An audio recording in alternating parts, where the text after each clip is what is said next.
Hello, hello, hello. Welcome to the reports.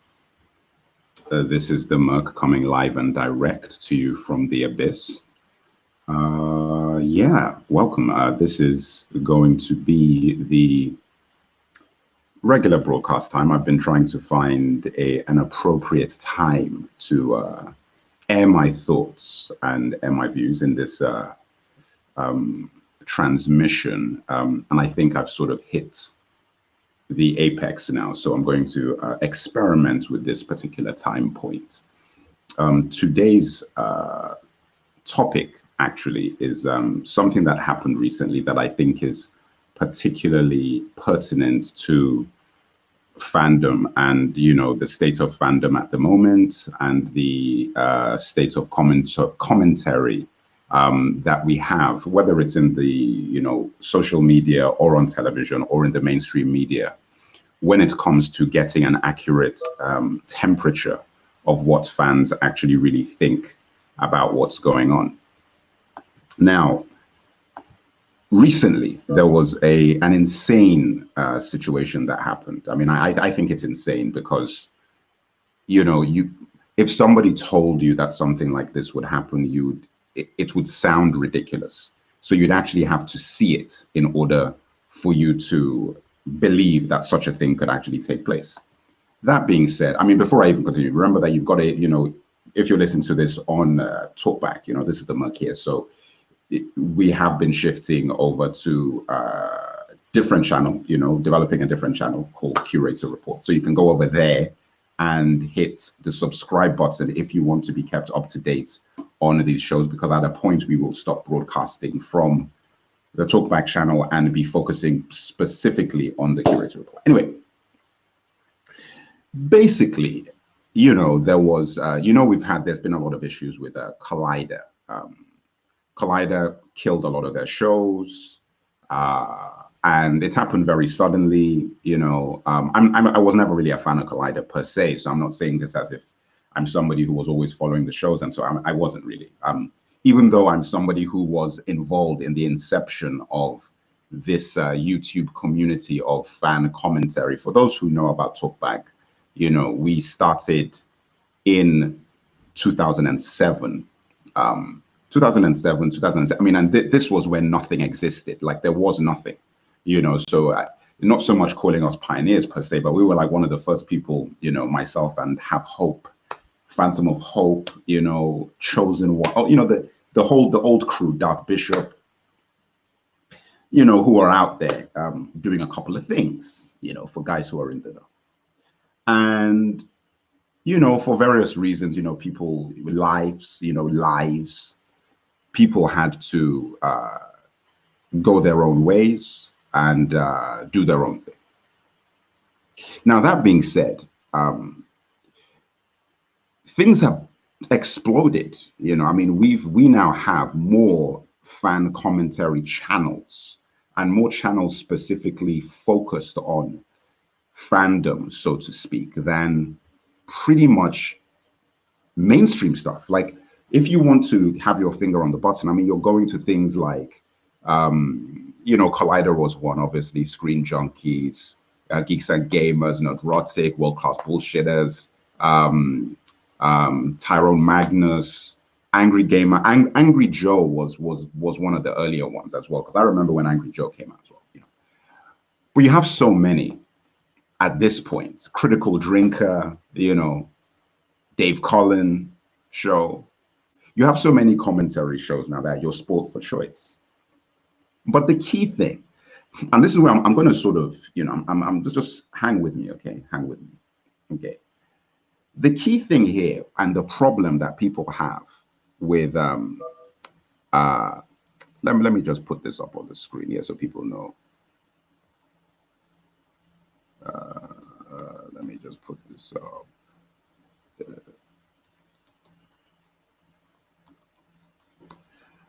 So, you know, you have a situation where you're sport for choice.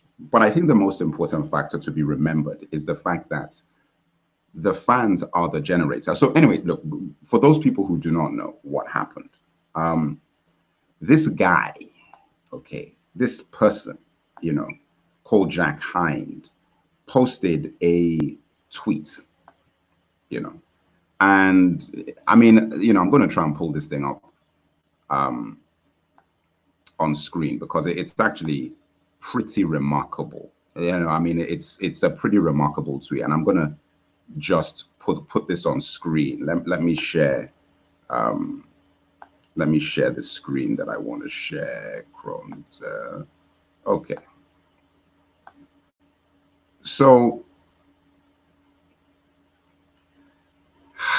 I mean, you know, I think you're seeing this. It's Collider canceled a bunch of shows, okay? And what actually happened was, it happened suddenly, you know, people didn't have like a lot of pre-warning about this stuff. And, you know, a bunch of shows that people, that they built a fan base off, suddenly lost their shows. Now, this guy, who apparently is second in command over at Collider, apparently. I mean, the guy looks really young. So I was shocked. I was looking at this picture. I'm like, my God, like, how old is this guy? 19? You know, it's like the second, oh, wow. Okay. You know, what experience does this, I mean, clearly doesn't have a lot of experience based on what he did and what he posted. So this guy posts, and as you can see on screen, I wonder why Collider chose to focus their resources on industry professional content and not daily movie commentary and fart jokes. I mean, that's shocking. Shocking. I mean, people, and then, you know, he posts a picture from, you know, Once Upon a Time in Hollywood thing that they did and all that. And I'm like, I'm going to just see, first of all, it's classless, you know, so let's just go on like the basic thing. It's very classless. Like, you know, people have lost jobs and, you know, it's a, you know, obviously a tumultuous time for them. So to sort of tap dance on the grave, so to speak, as people have said on these guys is crazy. Like, I'm just like, you know, that's the first thing. And second thing is, you're actually a guy with power at the company. So you should know better. Like, of all the people that would do this, the fact that somebody who actually has authority within this institution is doing something like this in and of itself is madness.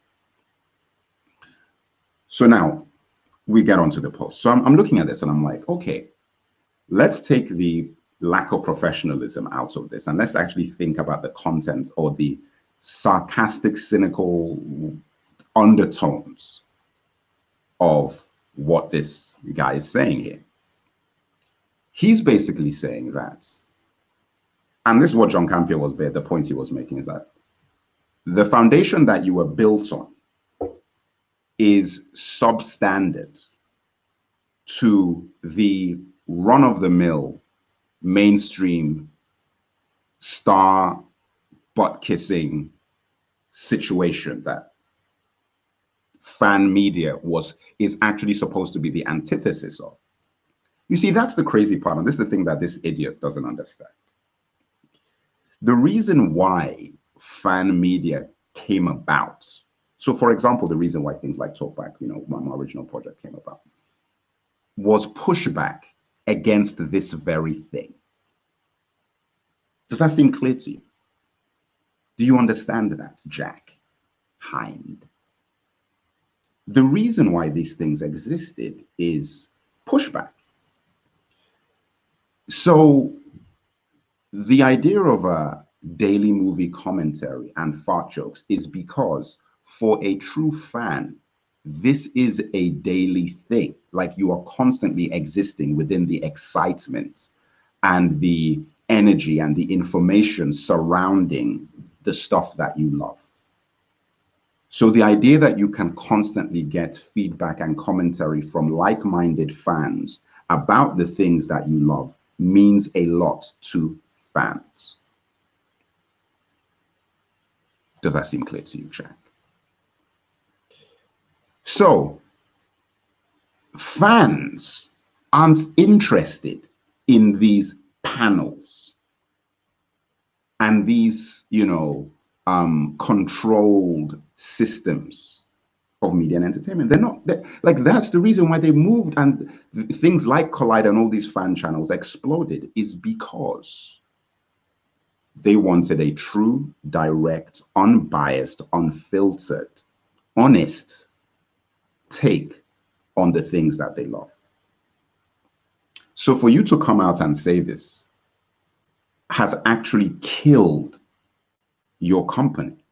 The integrity of your company is destroyed because your fans came about based on the integrity of feeling that what they were getting was genuine.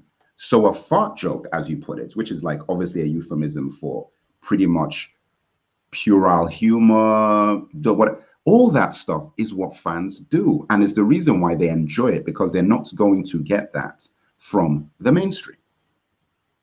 And I'm just keeping this image up because the guy said a whole bunch of other things, but this was the specific tweets that got everything started.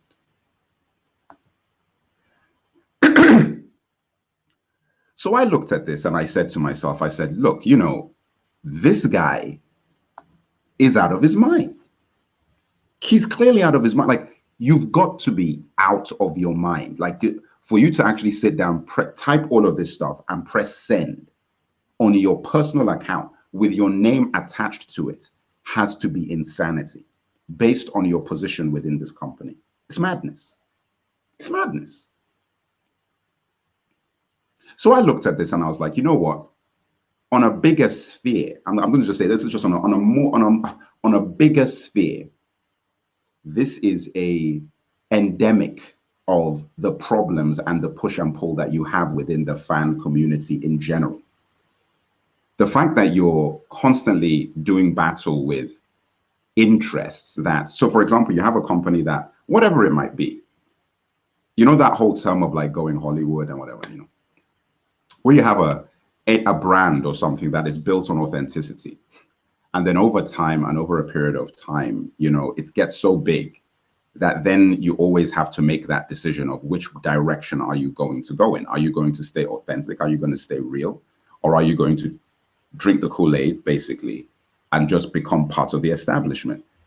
I feel like it is so crucial that you maintain the separation of powers, because you don't want to have a monopoly. You want to be able to have a balanced diet. And fans know that, listen, if they want regular commentary or like the mainstream stuff, they can just go to Entertainment Tonight, Access Hollywood, you know, Deadline, Hollywood Reporter, Variety. Like, there's so many places that they can go to get this, which is the reason why I don't like for you to, for this guy to postulate that this is like a step up makes no sense, because it's almost implying that the reason why Collider'S started was to one day be able to be this thing.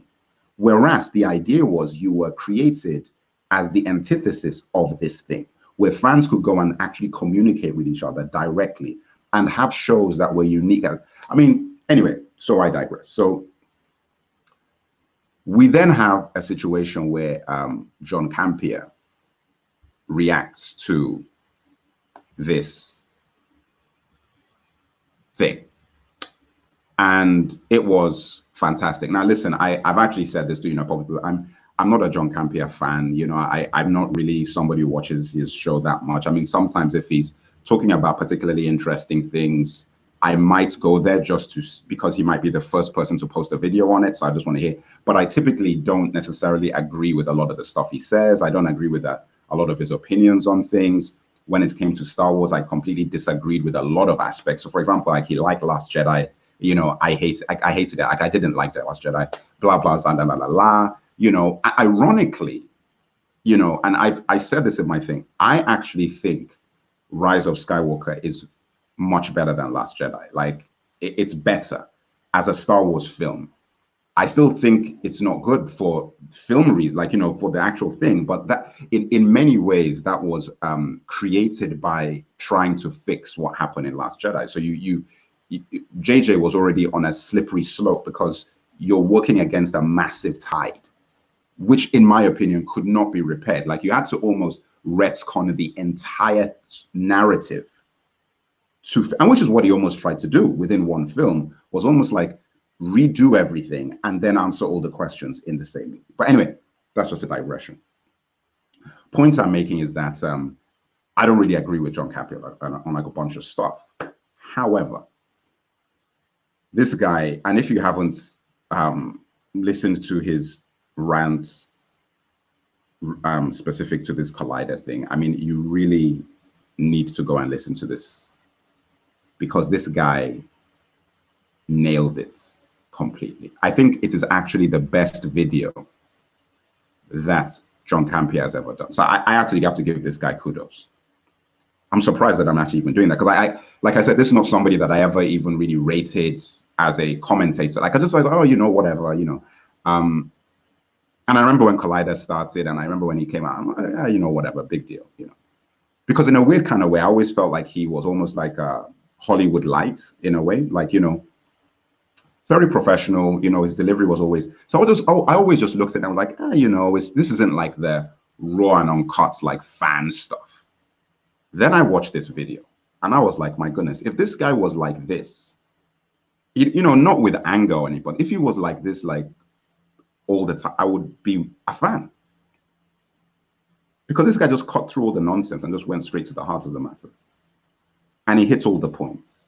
But he said so much that there is actually no point in anybody saying anything else. All anybody should do is that just go to John Campea's page and watch his response to Jack Hind of Collider. It's like I said, it's one of the best. It is the best video the guy's ever put out. Unbelievable video, quality. In fact, I have to give this guy a round of applause. Perfection. Perfection. Because he just nailed it. It's like, who the hell do you think you are? And to disparage the work that he himself did, obviously because of his history with Collider, and then what everybody else has done to create a platform for you to even be in a position to say the kinds of things that you're saying, is so short-sighted. It's shocking. Shocking. So I looked at that and I was like, you know, this guy's picture perfect. I mean, it's pitch perfect on this, you know. So I just think that, you know, everybody should go out, like after this video, go to John Campea's page and listen to his response, because he covers everything. Now, where I'm going to go with this is that I feel, first of all, I think that Collider's done now. You're done. What, like the firestorm that this has created. I mean, the guy's already canceled his account. I mean, I'm like, whoever hired this person, you made the biggest mistake of your life, because this person who you are paying a wage to has just torpedoed your company. Because within the fan sphere, your credibility is all that matters. Like, once you lose your credibility, nobody cares anymore. You're not going to get clicks. And you think you're going to see, this is the thing. Collider, like this Jack Hind doesn't get, is that, do you think you can compete with the juggernauts in the sphere of professional journalism? Do you really think you're going to compete with Variety, Hollywood Reporter, New York Times, Deadline, Access Hollywood, Entertainment Tonight? You think that you are going to compete with those guys? You're not. These are established multi-million dollar establishments. So your lifeblood, your life source is the fans, is the daily news, movie things, and fart jokes. That's your foundation.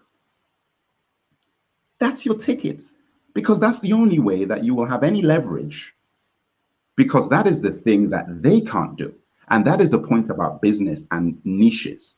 You see, and anybody who gets into business understand niches and how things work. It's like, you need to create a niche for yourself, and create a niche whereby your competitors can't do what you do as well as you do. And that is how you're able to compete with them, even if they're much bigger than you are.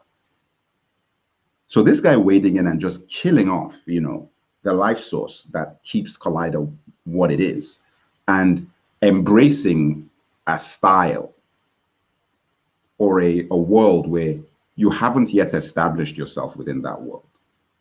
You don't have a reputation within that world, but you're going into that world thinking that you're going to compete. You got another thing coming. You got another thing coming. Anyway, that's all I got to say on that matter. I will be doing individual commentaries on a few other things, because there's a few other things I really want to discuss, so to speak, a few other areas, which I will get into. So look out for videos on Tenet. I want to talk about Tenet in detail. Christopher Nolan, you know, did that movie coming out. I want to talk about that movie. I want to talk about Wonder Woman 1984, about that movie. I want to talk about that movie a little bit. So look out for a video on that. I also want to talk about Ghostbusters Afterlife. I want to have a conversation about that as well. I want to put out some thoughts about that picture. Okay. So, because there's a lot to be said, you know, and I want to have a conversation about a few things. But anyway, thank you very much for listening, and remember to hit the subscribe button.